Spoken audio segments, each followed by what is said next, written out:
दोस्तों स्वागत है आप सभी का एक नए वीडियो नए ब्लॉग में। अभी मैं बिहार के सुल्तानगंज, ये स्टेशन आप देख रहे हैं, सुल्तानगंज में हूँ। और आप लोग सभी जान रहे हैं कि श्रावणी मास का जो ये 1 महीने का मेला चलता है, 1 महीने का जो ये कांवड़ यात्रा है, इसको लेकर के लाखों लोग आते हैं सुल्तानगंज, यहाँ से जल लेते हैं और बाबा बैद्यनाथ धाम जाते हैं। अभी भी आप देखेंगे तो आज 24 अगस्त है, 2-3 दिन बाद श्रावण मास ख़त्म होने वाली है। और कुछ लोग अभी आप देखेंगे तो ऐसे स्टेशन पूरा खाली है, लेकिन अभी भी कुछ लोग ट्रेन से आए हुए हैं। और शायद मुझे लगता है कि 2-3 दिन अभी भीड़ भाड़ रहेगी, उसके बाद हो सकता है कि भीड़ ख़त्म हो जाए। तो श्रावण मास के अंतिम पड़ाव पे हम लोग चलेंगे और पूरा जो नज़ारा है, पूरा जो श्रावण मास का ये व्यू है, कांवड़ यात्रा का जो दृश्य है, उसको कवर करने का कोशिश करेंगे।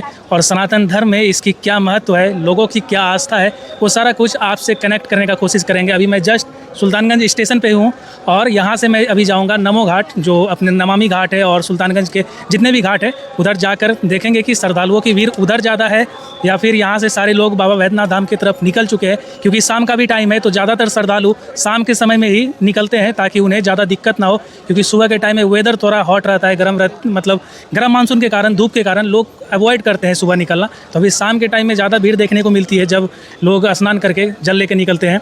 और अभी देखिएगा तो अभी बहुत सारे लोग आए हुए हैं, शाम का समय है और बहुत सारे लोग अभी स्टेशन पे, ये स्टेशन परिसर में है। ये लोग हो सकता है आज रात में या कल सुबह जल लेकर के यहाँ से निकले। तो चलते हैं, एक बार आप लोग सभी बोल बम बोल दीजिए एक बार। सभी लोग आए हुए हैं, कहाँ से आप लोग? बिहार से ही हैं सब लोग?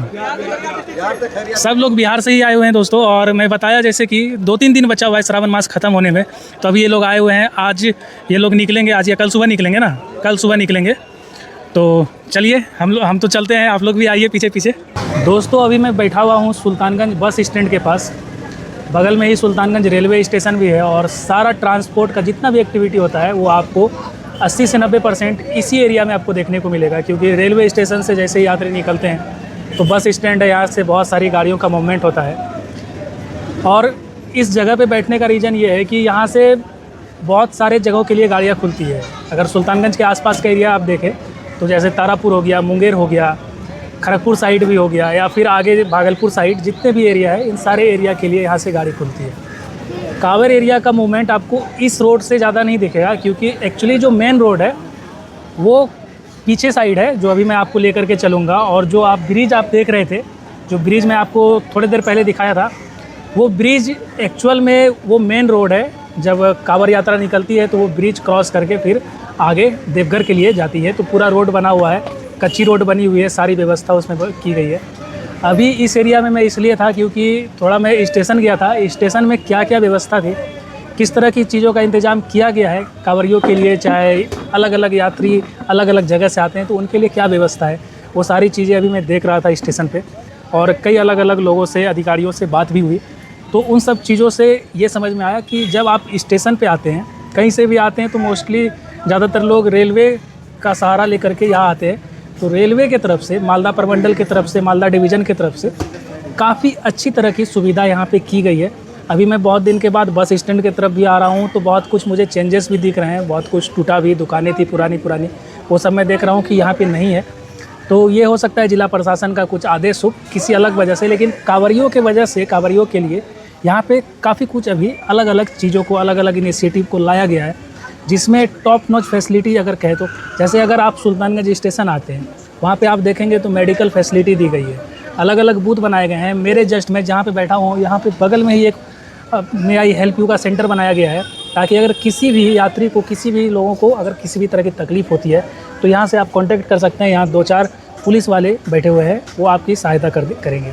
अभी हम लोग चलेंगे मेन रोड पे और फिर गंगा किनारे चलेंगे। गंगा किनारे पूरी अभी कसमकस भीड़ होगी, चारों तरफ भीड़, और जो दुकानें सजी हुई है वो सब कुछ दिखाने का कोशिश करेंगे। और इस साल 2026 में जो कांवड़ यात्रा है, जो सुल्तानगंज में श्रावण मास का ये जो झलक देखने को मिल रहा है, ये कितना ज़्यादा सिग्निफिकेंस लेकर आ रहा है। बाबा धाम यात्रा जो ये फेमस है, जो सुल्तानगंज से स्टार्ट होती है, इसका कितना ज़्यादा कंट्रीब्यूट होता है, लोग कितने ज़्यादा यहाँ पे सहायता के तौर पे हमेशा तत्पर रहते हैं, वो सारा कुछ देखने का कोशिश करेंगे। बहुत सारे कांवड़ियों से बात करने की भी कोशिश करेंगे।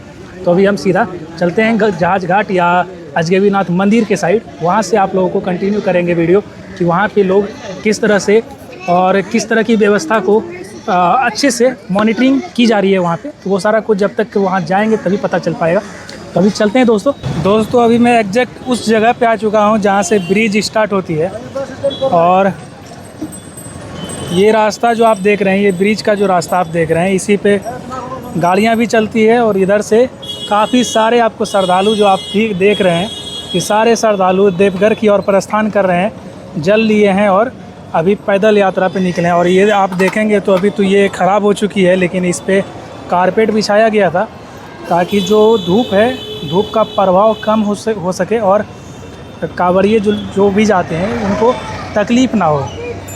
और इस वजह से यहाँ पे आप देखेंगे तो जो ये रास्ता बनी हुई है, जो आपको सुल्तानगंज रेलवे स्टेशन वाला रास्ता दिखाया, वो बिल्कुल ही खाली थी। और जब आप ये रास्ता देख रहे हैं तो इस रास्ते में आपको एक लाइन से कांवड़िए की भीड़ देखने को मिलेगी। अलग अलग दुकानें सजी हुई है और सारे लोग अब जल लेकर के यहाँ से बाबा धाम के लिए प्रस्थान कर रहे हैं।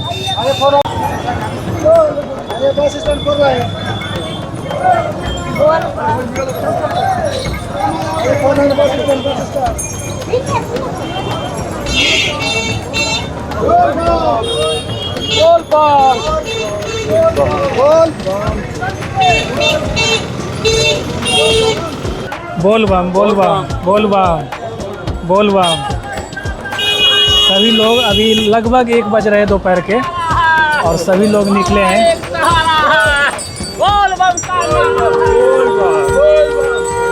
सुल्तानगंज नगर निगम के द्वारा ये पानी का जो टैंकर आप देख रहे हैं, इस पानी के टैंकर से पानी गिराया जाएगा। आप देखेंगे तो ये पानी गिराया जा रहा है ताकि जितने भी कांवड़िया जा रहे हैं उनको किसी भी तरह की तकलीफ़ ना हो। और ये पूरा का पूरा इस रास्ते पे ही ये पानी गिराया जाएगा।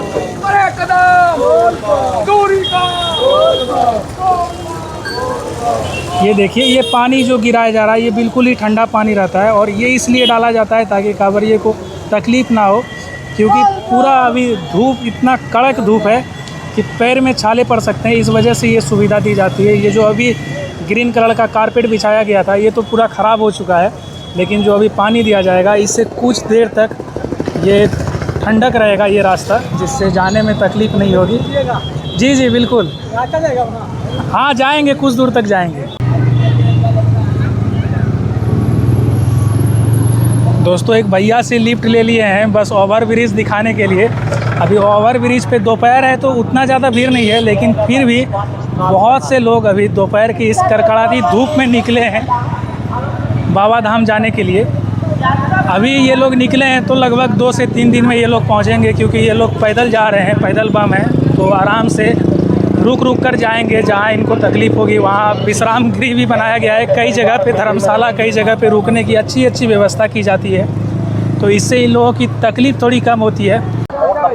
दोस्तों ब्रिज के दूसरे साइड आ चुका हूँ और इसलिए आया हूँ ताकि आप लोगों को दिखा सकूँ कि ये जो कांवड़िया लोग निकले हैं, तो अभी कांवड़ियों की भीड़ आप देख रहे होंगे कि किस तरह से बढ़ती जा रही है। धीरे धीरे जैसे ही शाम होता जाएगा ये कांवड़ियों की भीड़ बढ़ती जाएगी। और इधर भी आप देखेंगे तो चारों तरफ दुकानें सजी हुई है, चारों तरफ होटल बने हुए हैं ताकि कांवड़िया लोग विश्राम कर सके। इस तरह की पानी की भी सुविधा दी गई है ताकि अगर किसी के पैरों में जलन हो रही है तो वो पैर धो सकते हैं। ये सारे सुविधा निःशुल्क होते हैं। ये जो पानी आप देख रहे हैं, पानी कंटिन्यू चलती रहती है। और किन्हीं को भी अगर यहाँ पे कुछ भोजन करने की हो या कुछ भी रुकना हो, विश्राम करना हो, खाना हो, तो इस तरह के होटल वगैरह बनाए गए हैं। दोस्तों मैं इस कांवड़ यात्रा का एक फैक्ट बता देता हूँ, शायद बहुत से लोगों को मालूम होगा, बहुत से लोगों को नहीं भी मालूम होगा। ये जितने भी आप कांवड़ देख रहे हैं ये प्रॉपर बांस का एक ढटका टाइप का बनाया गया है जहाँ पे ये कांवड़ रखे जाते हैं और ये हर जगह बनाया जाता है। जितने भी आप देखेंगे सब जगह पे इस तरह का बनाया गया है ताकि कांवड़ रखा जा सके। और कांवड़ क्यों रखा जाता है दोस्तों, इसके पीछे सबसे बड़ा कारण है, जब दोस्तों सुल्तानगंज से कांवड़िए लोग, जब यात्री श्रद्धालु जितने भी हैं ये सारे स्नान करते हैं और जल लेकर निकलते हैं, तो इस जल को जब तक बाबा धाम में चढ़ाएंगे नहीं तब तक ये नीचे नहीं रख सकते। अगर ये नीचे रख दिए तो ये कांवड़ खंडित हो जाएगा, जल फिर वो चढ़ाने लायक नहीं रहता है, फिर वो यात्रा असफल हो जाती है। इसलिए इस तरह का जगह जगह पे बनाया जाता है। आप देखेंगे तो हर जगह बनाया जाता है ताकि जितने भी लोग कांवड़ लेकर के जा रहे हैं या जितने भी लोग, ये पीठ पे भी कई लोग लेकर जाते हैं, ये पीठ वाला है, तो ये जो लेकर जा रहे हैं ये कहीं टांग सके, जिससे जल जो है या जल का जो सामग्री है, जो बर्तन है, वो मिट्टी में ना सटे, ज़मीन में ना सटे, नहीं तो वो खंडित हो सकता है। ये एक बहुत ही बड़ा तथ्य है जो शायद बहुत लोगों को नहीं मालूम होगा।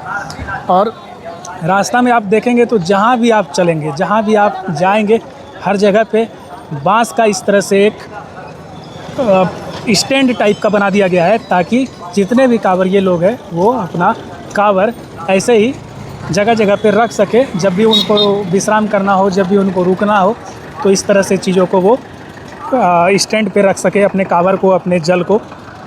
इसलिए बनाया गया है।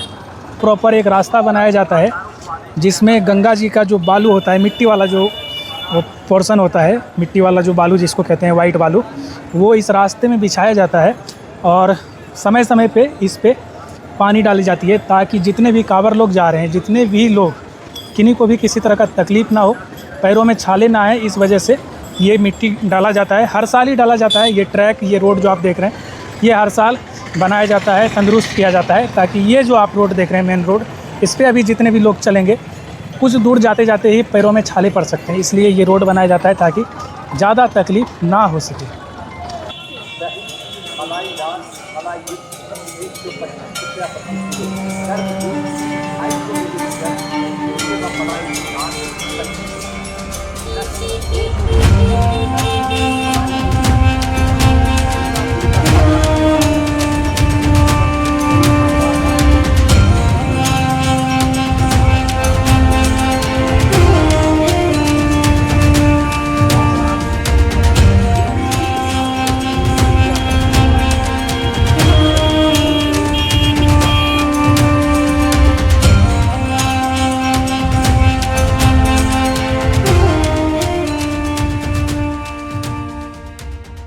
अब मैं पुल के पास वाले एरिया के पास आ चुका हूँ। ये एरिया आप देखेंगे तो यहाँ पे कई सारे दुकानें भरी हुई है, हज़ारों दुकान आपको देखने को मिल सकती है। यहाँ पे कांवरिया आते हैं, अपने कांवर लेते हैं, तरह तरह के सामान लेते हैं, और इस वजह से यहाँ पे आप देखेंगे तो अलग अलग दुकानें सजी हुई है। दोस्तों, जब दुनिया मॉडर्नाइज की तरफ बढ़ रही है, अत्याधुनिक सामान, अत्याधुनिक सुविधाओं से लैस ये दुनिया, जब आप हर जगह इंटरनेट की सुविधा देखते हैं, सारे लोगों को अपने अपने घरों में, अपने अपने फ़ोन में, अपने अपने जगह पे सेपरेट देखते हैं, तो उसी समय श्रावण मास में भारत का पूर्वोत्तर इलाका, यानी कि हमारा भारत और भारत के अंदर जो बिहार राज्य है, इस बिहार राज्य की एक खूबसूरती आपको देखने को मिलती है श्रावण मास में। जब श्रावण मास में यहाँ कांवर यात्रा जो सुल्तानगंज से बाबा धाम के लिए जाती है, ये 105 किलोमीटर का यात्रा, ये एहसास कराता है कि सभी लोग, चाहे वो किसी भी कास्ट के हो, किसी भी जाति के हो, किसी भी ओहदे पे हो, कैसे भी तरह के लोग, चाहे गरीब हो चाहे अमीर हो, सभी लोग अपनी सारी पद को छोड़कर, अपने धन संपत्ति को छोड़कर, सुविधा को छोड़कर इस तरह से कांवर यात्रा के लिए निकलते हैं, बाबा धाम जाते हैं। और ये 30 दिन का जो ये कांवर यात्रा का मेला है, ये सच में इतना ज़्यादा फैसिनेटिंग लगता है, इतना ज़्यादा श्रद्धापूर्वक लगता है, जहाँ पे लोग चाहे कितनी ही दूर दूर बैठे हुए लोग हों, अगर श्रद्धा है तो वो लोग ज़रूर आते हैं। अभी मैं कई लोगों से मिला जो दिल्ली से आए हुए हैं या अलग अलग देश के अलग अलग बड़े बड़े शहरों से आए हुए हैं, जहां वो कॉरपोरेट सेक्टर को, अपने सोसाइटी को, अपने मॉडर्नाइज इलाके को छोड़कर इस पैदल यात्रा में शामिल हो रहे हैं, बाबा धाम जा रहे हैं। ये एक अलग एहसास है, अलग एक्सपीरियंस है। आप देखेंगे तो सिर्फ ये कांवर यात्रा यात्रियों के लिए, श्रद्धालुओं के लिए नहीं है। यहाँ जितने भी आप दुकान देख रहे हैं, चारों तरफ दुकानें सजी हुई है। हमारे पीछे मैं जहाँ पे बैठा हुआ हूँ, यहाँ भी एक भाई का दुकान लगा हुआ है। ये लोग भी 30 दिन तक उसी तरह 24 घंटे तत्पर रहते हैं, ताकि किसी भी श्रद्धालु को किसी भी तरह की दिक्कत ना हो, और किसी भी तरह का अगर सामान उन्हें लेना हो तो उन सारे सामानों की मुहैया यहाँ से कराई जाती है, अलग अलग प्राइस, अलग अलग कॉस्टिंग पे। एक और बहुत अच्छी चीज़ देखने को मिली कि ओवर प्राइस्ड कोई भी चीज़ मुझे यहाँ एक्सपीरियंस करने को नहीं मिला। सारे जो सामान है, जो कांवरिया लोग लेकर जाते हैं, सारे सामान रीजनेबल प्राइस पे है। तो ये एक खूबसूरती है भारत की, जहाँ अलग अलग वर्गों के, अलग अलग जाति के, अलग अलग समूह के लोग एक साथ इस यात्रा को सफल बना रहे हैं। अभी हम चलते हैं घाट की तरफ, और घाट की खूबसूरती भी आपको दिखाएंगे, जहाँ से लोग स्नान करके बाबा के लिए जल लेकर चलते हैं। दोस्तों, आप देखेंगे तो साफ़ सफाई की भी काफ़ी बेहतरीन व्यवस्था की गई है। अभी मैं देख रहा था कि नगर निगम के भी लोग एक्टिव हैं, ताकि किसी भी तरह की गंदगी को यहाँ पे रखा ना जाए, क्योंकि गंदगी फैलेगी, हज़ारों लोग चल रहे हैं पैदल, तो उससे दिक्कत हो सकती है। इसलिए नगर निगम के लोगों की भी मैं सराहना करता हूँ, अप्रिशिएट करता हूँ नगर निगम के कामों को, जो यहाँ के पूरे रोड को, जितनी भी जगह आप देख रहे हैं, गंदगी बहुत कम देखने को मिल रही है। तो ये सारे कुछ बहुत माइनर पॉइंट है, लेकिन बहुत अच्छे से इन सारी चीज़ों की मॉनिटरिंग की जा रही है। जब मैं चल रहा हूँ इस जगह पे तो मुझे समझ में आ रहा है कि धूप कितनी ज़्यादा तेज़ है, और इस धूप में कांवरिये लोग यहाँ से निकल रहे हैं बाबा धाम के लिए। बहुत सारे लोग अभी निकल ही रहे हैं। आप देखेंगे तो जो उधर से उस रॉ से जितने लोग आ रहे हैं, सभी लोग बाबा धाम के लिए जा रहे हैं स्नान करके, इस कड़ी धूप में जा रहे हैं। और ये दिखाती है कि लोगों में कितना ज़्यादा सहन शक्ति है, भोलेनाथ के प्रति कितना ज़्यादा आस्था है, जो इस कड़ी धूप में भी ये लोग जाने को अग्रसर हैं। और जगह जगह पे ये जो आप देख रहे हैं कि पानी का छिड़काव मैंने दिखाया, ये 1-2 घंटे के बीच अंतराल पे ये पानी का छिड़काव किया जाता है, ताकि रोड हमेशा गीला रहे और ज़्यादा तकलीफ़ ना हो सके चलने में।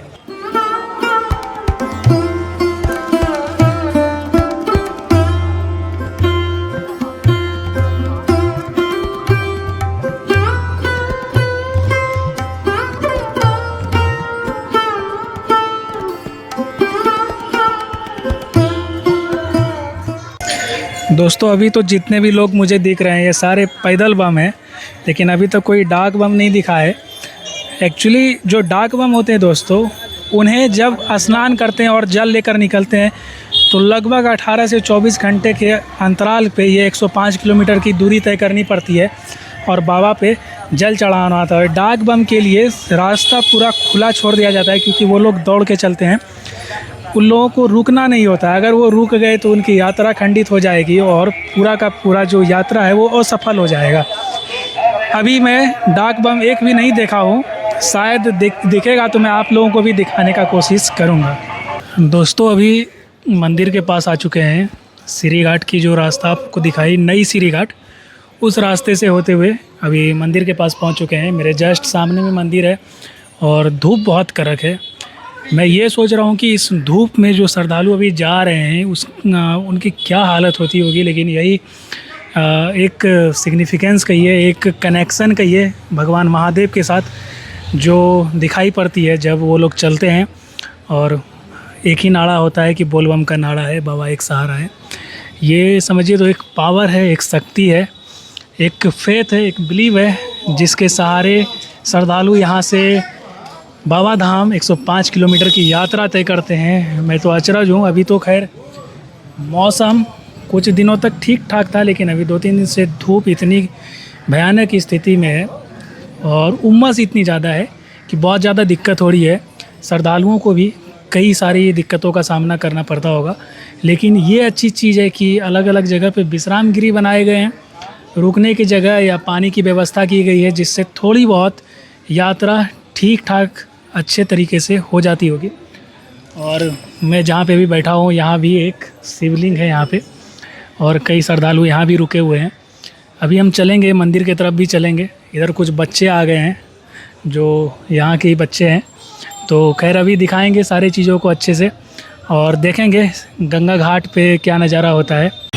दोस्तों, मंदिर के पास आ चुका हूँ। मंदिर के पास आप देखेंगे अलग अलग होटल बने हुए हैं, नाश्ते के दुकान है, अलग अलग दुकान है जहाँ से आप सामान खरीद सकते हैं। और बाबा जो अजगैबीनाथ मंदिर है वहाँ जाने का ये रास्ता है। ये रास्ता इसलिए भी बनाया गया क्योंकि जब बाढ़ का पानी बढ़ता है तो आप देखेंगे नीचे वाला जो रास्ता है वो कुछ ही दिनों में शायद ख़त्म ही हो जाएगा या ख़त्म हो चुका है शायद।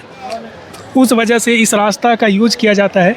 जी हाँ दोस्तों, नीचे वाला रास्ता ख़त्म हो चुका है, उधर से आवाजाही बंद है। हालांकि थोड़ी बहुत रोड अभी भी दिखाई दे रही है जिस पे लोग चल रहे हैं, लेकिन मेन पॉइंट ये है कि बाढ़ के पानी की वजह से ही इस रास्ता को बनाया गया था।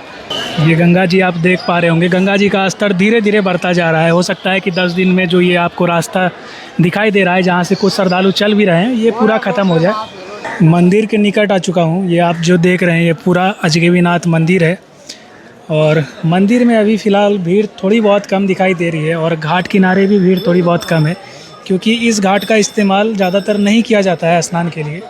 ज़्यादातर लोग जहाज घाट से या नमो घाट से स्नान करते हैं। और इधर आप देखेंगे तो इधर कई सारे पंडित आपको दिखेंगे जहाँ से आप पूजा करवा सकते हैं, या फिर विश्राम करने की भी अलग अलग जगह बनाई गई है। देखेंगे तो यहाँ कई लोग विश्राम भी कर रहे हैं। और मंदिर में भी भीड़ ज़्यादा नहीं दिख रही है, थोड़ी बहुत भीड़ आपको दिखेगी। नॉर्मल डे के जैसा भीड़ है, ज़्यादा भीड़ नहीं है मंदिर में। और इधर आप देखेंगे ये जो घाट बनाया गया है ये बाद में बनाया गया, और इसको अच्छे से बनाया भी गया है। यहाँ पे अच्छी सुविधा भी दी गई है। कुछ अलग अलग सीमेंटेड जो बेंच होते हैं वो बनाए गए हैं यहाँ पे। तो ये पहले से ही बना हुआ था। हालांकि चौकी जो दिख रहा है ये शायद न्यू यहाँ पे डाला गया है, जिससे श्रद्धालुओं को कोई तकलीफ़ ना हो। और कुछ बेंचेस मुझे दिख रही है जो न्यू लग रहे हैं, न्यू यहाँ पे लगाए गए हैं। तो ये घाट है। और यहाँ पे भी बैरिकेडिंग आप देखेंगे, बैरिकेडिंग कर दी गई है, जिससे पानी का लेवल, क्योंकि अभी धीरे धीरे ये हाई होता जाएगा, अप होता जाएगा। गंगा जी अभी बढ़ रही है, तो इस वजह से बैरिकेडिंग कर दी गई है ताकि किसी को किसी तरह की दिक्कत ना हो। दोस्तों ये मंदिर के पास का घाट है, जहाँ पे आपको कुछ भीड़ दिखाई दे रही है, क्योंकि उधर नहाने का जगह बनाया गया है।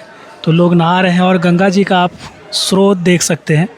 स्रोत काफ़ी फास्ट है और गंगा जी का लेवलिंग भी धीरे धीरे ऊपर हो रहा है। तो इस वजह से भी कई जगहों पे नहाने को लेकर के प्रतिबंधित क्षेत्र बना दिया गया है, क्योंकि कई बार ऐसा होता है कि गंगा जी में धंसना भी होता है।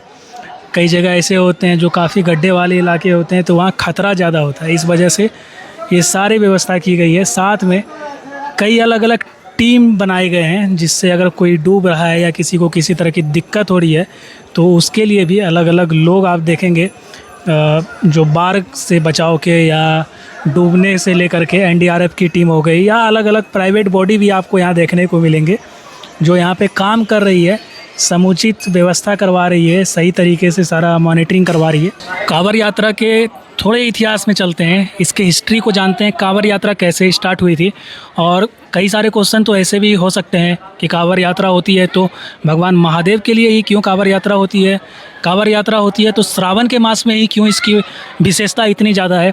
तो दोस्तों हमारे इतिहास में एक घटना का वर्णन है जिसे हम लोग समुद्र मंथन कहते हैं।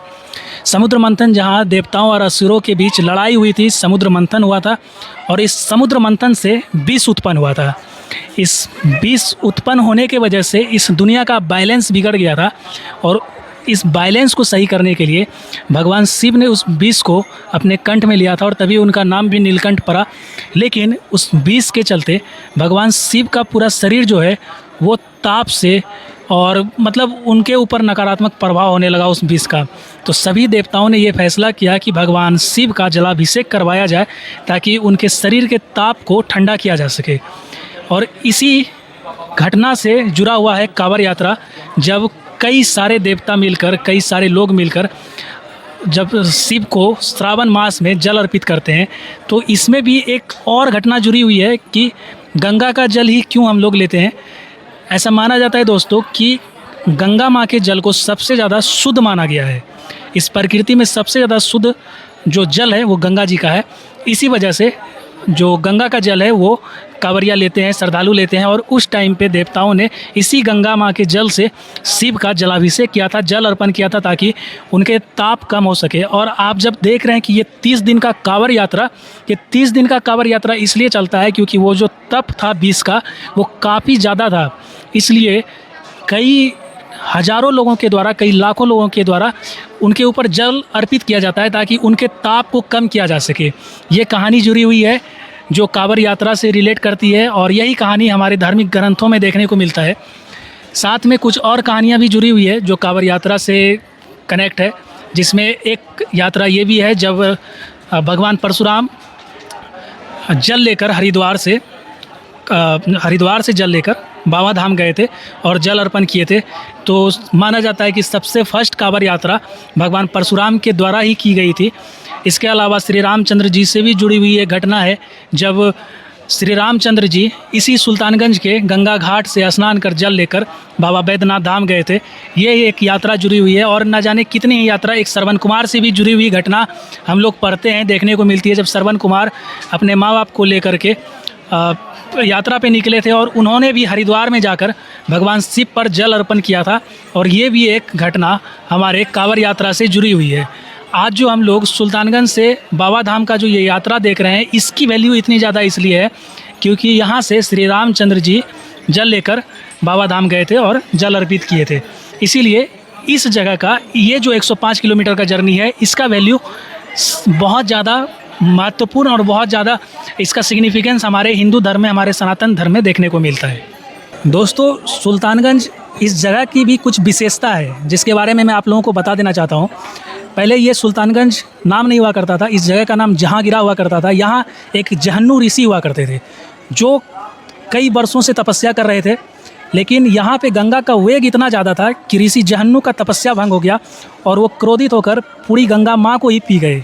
लेकिन भागीरथ जी के कहने पर कई प्रार्थना करने के बाद उन्होंने, जहन्नू ऋषि ने गंगा जी को अपने कान के द्वारा बाहर निकाला। तभी गंगा जी का एक और नाम पड़ा जानवी। गंगा जी को जानवी नाम से भी जानते हैं। और ये एक उत्तरवाहिनी गंगा का स्रोत है। ये जो आप प्रवाह देख रहे हैं, ये उत्तर की ओर गंगा बहती है। इस वजह से भी ये जगह ज़्यादा खास हो जाता है हमारे कांवड़ यात्रा के लिए। ये जगह और ज़्यादा खास इसलिए हो जाता है क्योंकि यहाँ भगवान शिव का अजगब नाम का धनुष मिला था। और जो आज अजगैबीनाथ मंदिर देख रहे हैं हमारे पीछे, ये अजगैबीनाथ मंदिर इसी अजगब नाम के धनुष के वजह से ही इस जगह का नाम पड़ा। साथ ही यहाँ पे जो शिवलिंग है, बाबा अजगैबीनाथ का जो शिवलिंग है, वो आप देखेंगे तो वो स्वतः ही उत्पन्न हुए हैं, यहाँ के पंडित, यहाँ के पुरोहित बताते हैं। तो ये भी एक अपने आप में बहुत बड़ा सिग्निफिकेंस है। साथ में अगर बाबा बैद्यनाथ धाम की अगर मैं बात करूँ तो वहाँ की हिस्ट्री ऐसी है कि रावण ने अपने सारे सर उसी जगह पर काट कर गिराए थे जिस जगह पर आज बाबा बैद्यनाथ धाम है।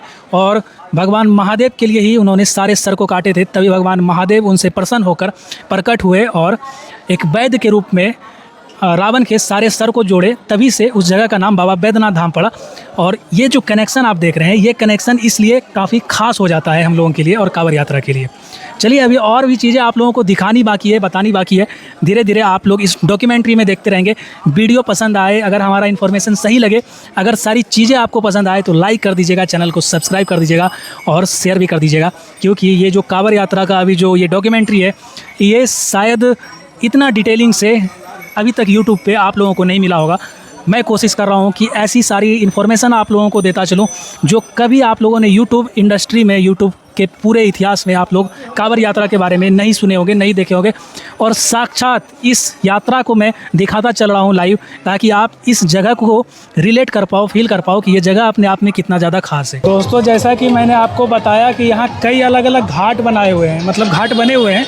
तो ये नमामि घाट जाने का रास्ता है। अभी मैं जो आपको दिखाया वो सीरी घाट जाने का रास्ता था।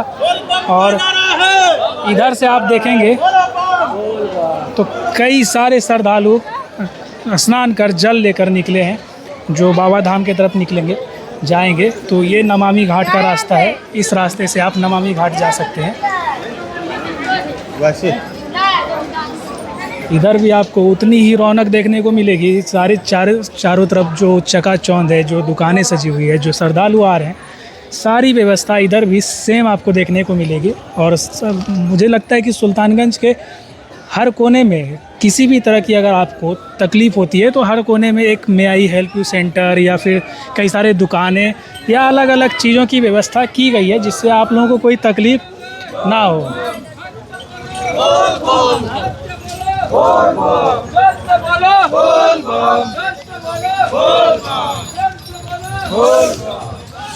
ये एक गेट बना हुआ है श्रावणी मेला 2026 का, जो नमामि घाट के अंदर आप प्रवेश करेंगे उसके ये गेट बने हुए हैं।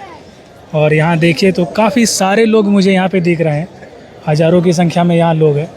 और सारी व्यवस्था अच्छे से की गई है, मॉनिटरिंग अच्छे से की जा रही है। चारों तरफ पुलिस प्रशासन आपको देखने को मिलते हैं।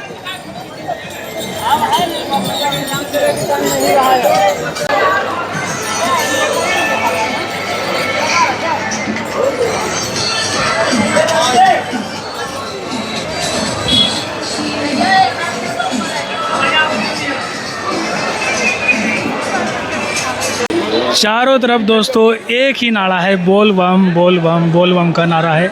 और इसी विश्वास पे लोग जाते भी हैं, इसी विश्वास पे लोगों की यात्रा पूरी भी होती है। और यही एक फेथ है जो सनातन को एक दूसरे से कनेक्ट करता है, लोगों को एक दूसरे से कनेक्ट करता है। यहाँ पे किसी भी तरह की धर्म नहीं, किसी भी तरह की जाति नहीं, सभी लोग एक समान हैं। यहाँ पर जितने भी लोग आए हुए हैं, आप इसमें से पहचान नहीं पाइएगा कौन अमीर है, कौन गरीब है, कौन कौन से कास्ट का है। यहाँ सभी लोग बराबर हैं।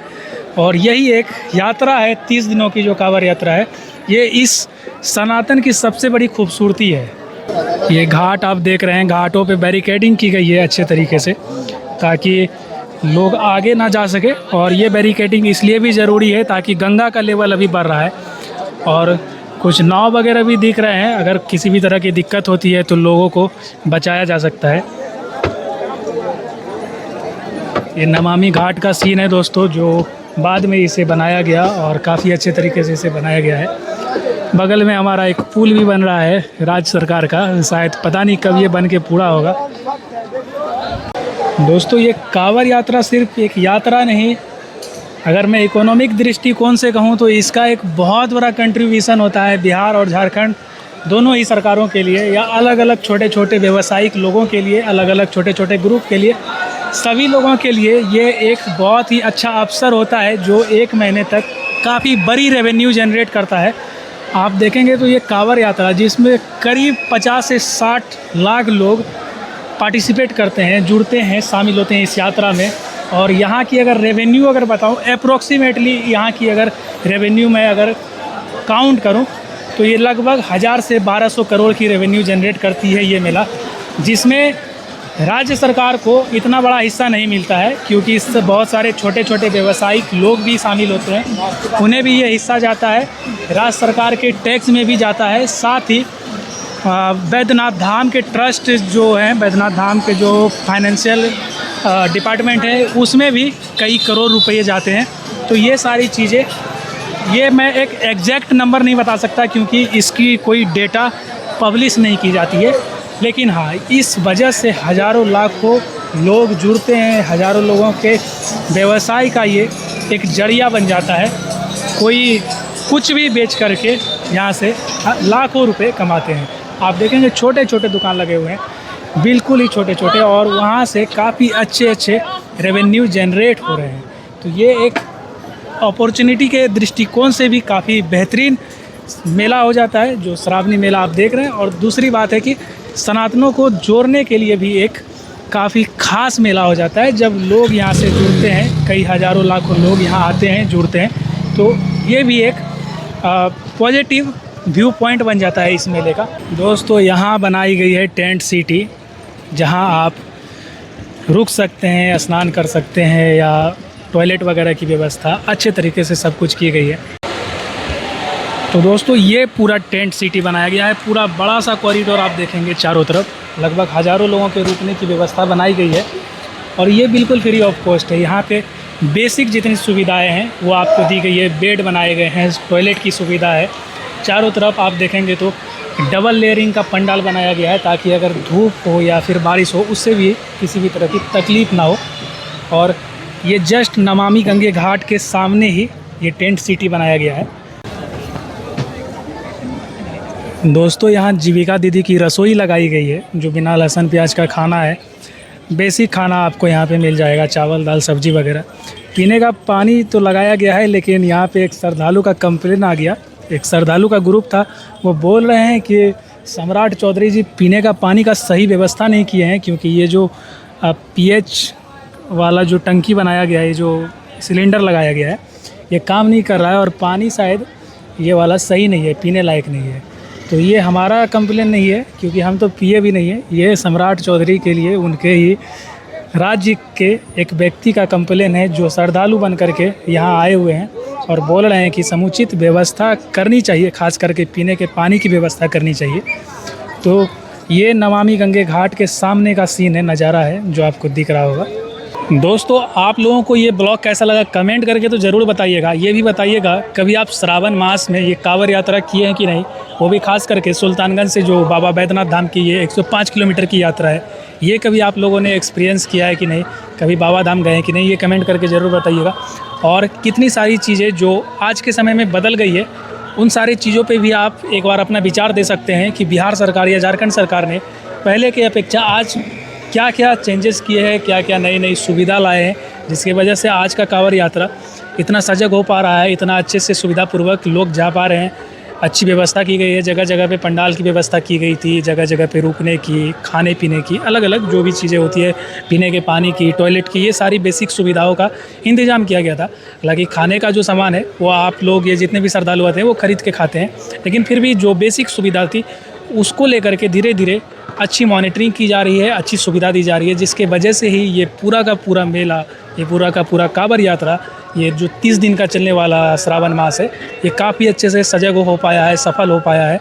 और 50-60 लाख लोगों की जो ये गैदरिंग है, ये अच्छे से मॉनिटरिंग हो पाई है इन्हीं सब प्रयास के बावजूद। दोस्तों, उम्मीद करते हैं आज का ब्लॉग, आज का वीडियो आप लोगों को काफ़ी अच्छा लगा होगा। और सुल्तानगंज का ये श्रावणी मास का जो कांवड़ यात्रा होता है, सुल्तानगंज से देवघर का 105 किलोमीटर का बाबा धाम का ये जो शुभ और श्रद्धापूर्वक, निष्ठापूर्वक जो ये यात्रा है, इसके कुछ सिग्निफिकेंस मैं आप लोगों को दिखाने का कोशिश किया। भगवान महादेव की कृपा हुई तो अगले साल ज़रूर प्रयास करेंगे आपको पूरे रास्ते की एक अच्छी डॉक्यूमेंट्री दिखाने का, एक अच्छा वीडियो दिखाने का और सारी चीज़ों को कवर करने का। इस बार तो मैं नहीं जा पाया, मेरा बहुत मन था, बट वो कहा ही जाता है कि जब तक बाबा का बुलावा नहीं आएगा तब तक आप जा नहीं सकते हैं। तो अगले साल कोशिश करेंगे कि हम भी बाबा के दरबार जाएं यहाँ से जल लेकर के, और तभी आप लोगों को अच्छे से, जितने भी लोग देख रहे हैं पूरे भारत भर में, सभी को इस जगह की इम्पोर्टेंस समझ में आएगी, सभी को इस जगह की इम्पोर्टेंस बता पाऊँगा, क्योंकि ये जगह हमारे हिंदू धर्म से, सनातन धर्म से बहुत ज़्यादा कनेक्टेड है और बहुत ज़्यादा खास है। और आज से नहीं बल्कि रामायण काल से, महाभारत काल से आप अलग अलग ग्रंथों, अलग अलग पुराणों में, वेदों में इस जगह की, इस यात्रा की व्याख्या देख पाएंगे। चलिए दोस्तों, मिलते हैं किसी नेक्स्ट ब्लॉग, नेक्स्ट किसी वीडियो से। तब तक के लिए धन्यवाद, स्वस्थ रहिए, मस्त रहिए, और चैनल पे नए होंगे तो सब्सक्राइब कर दीजिएगा ताकि आपके भाई को हौसला मिलते रहे।